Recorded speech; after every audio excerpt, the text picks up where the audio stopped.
গতি পাচ্ছে দুর্নীতির মামলাগুলো। মাস তিনেক আগে সরকারি কর্মকর্তাদের দুর্নীতির তথ্য সামনে আসলে তৎপর হয় দুদক। সম্প্রতি কোটা সংস্কার আন্দোলন ও সাধারণ ছুটির কারণে সরকারি অফিস বন্ধ থাকে। তবে আন্দোলনের সময় দুর্নীতি দমন কমিশন দুদকের কাজের কোনো ব্যাঘাত ঘটেনি বলে দাবি সংস্থাটির আইনজীবী অ্যাডভোকেট খুরশিদ আলম খানের। ইকবাল অনেকের রিপোর্ট। সরকারি চাকুরিদের দুর্নীতি, অর্থ পাচারের বিষয়টি আলোচনায় আসে গত ৩১শে মার্চ। পুলিশের সাবেক মহাপরিদর্শক বেনজির আহমেদকে নিয়ে গণমাধ্যমে প্রতিবেদন প্রকাশের পর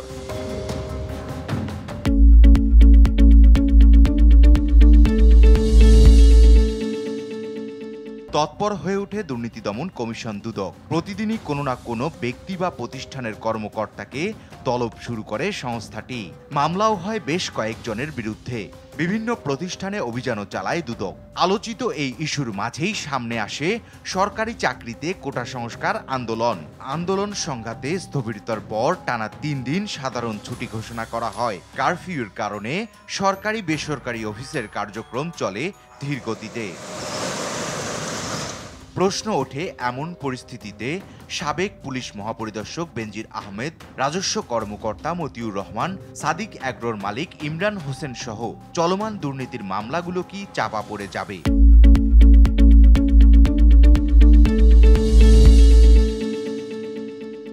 এই ধরনের কোনো সম্ভাবনাই নেই।